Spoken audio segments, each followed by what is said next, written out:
Où trouver tous les produits 100% Outre-mer ? Chez Tropique Marché à Saint-Ouen. Les fruits et légumes et toutes les spécialités salées et sucrées servies avec bonne humeur par une équipe exclusivement ultramarine. Retrouvez l'ambiance et le goût du pays chez Tropique Marché à Saint-Ouen-sur-Seine et sur tropiquemarché.com. Martinique Actualité. Les forces armées aux Antilles ont intercepté une embarcation transportant un peu plus d'1 tonne de cocaïne pure au large de la Martinique. Il s'agit de la seconde saisie majeure de l'année 2025. Après une première saisie de plus de 9 tonnes en janvier, la Martinique est de plus en plus considérée comme une plaque tournante du trafic de cocaïne entre l'Amérique du Sud et l'Europe. Un homme d'une trentaine d'années a perdu la vie vendredi dernier vers 3 heures du matin au cours d'un suraccident sur l'autoroute au niveau de l'échangeur de Carrère au Lamentin. Après une première collision entre 2 véhicules, la victime a été fauchée par une 3e voiture alors qu'elle était sortie de son véhicule, prêté main forte aux véhicules accidentés. Il s'agit du 12e décès sur les routes de Martinique depuis le début de l'année. Le mouvement de grève du personnel des navettes maritimes, initié le vendredi 28 mars dernier, se poursuit, nous vous le disions, affectant de nombreux usagers. Les associations d'usagers expriment leur profond mécontentement face à cette situation qui dure depuis pratiquement le mois de juin 2024. Ils regrettent l'incapacité pour les autorités, dont c'est la responsabilité, d'établir une liaison maritime fiable entre Fort-de-France et les Trois-Îlets.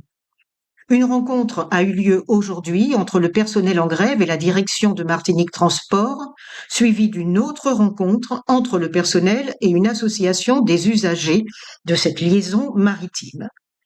Notons que la concession de services publics permettant de gérer le transport maritime sur l'ensemble de la côte Caraïbe a été attribuée pour 8 ans aux sociétés City Up à 70% et Blue Haven à 30%.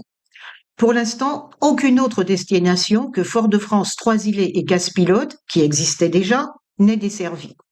On avait pourtant annoncé une ligne supplémentaire vers l'étang Abricots, une vers Saint-Pierre et une autre vers les Anses d'Arlet. Patrice Monthieu a donc été condamné à 30 ans de réclusion criminelle assortie d'une peine de 2/3 de sûreté. Il est reconnu coupable d'avoir enlevé, séquestré, détenu et tué Aude Jean-Alexis, une jeune martiniquaise de 22 ans. À l'époque des faits, Patrice Monthieu comparaissait en appel toute la semaine dernière aux assises de la Martinique. Il a écopé de la même peine qu'en première instance.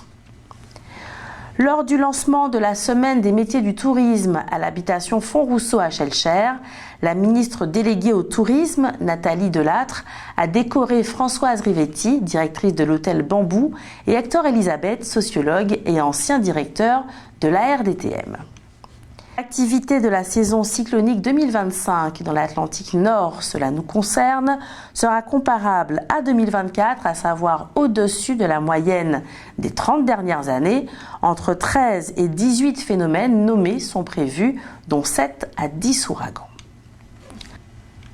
Ici en Martinique, la 36e édition de la Semaine de la presse à l'école s'est déroulée du 24 au 29 mars dernier avec pour thème « Où est l'info ?». Cette initiative visait à familiariser les élèves dès la maternelle avec le monde des médias, à comprendre le processus de construction de l'information et à développer leur esprit critique.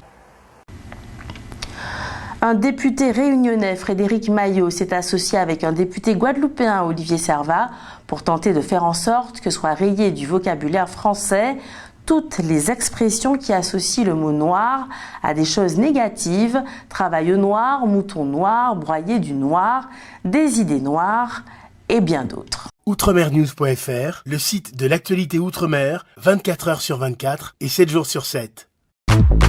Retrouvez la chaîne Outremer News sur YouTube.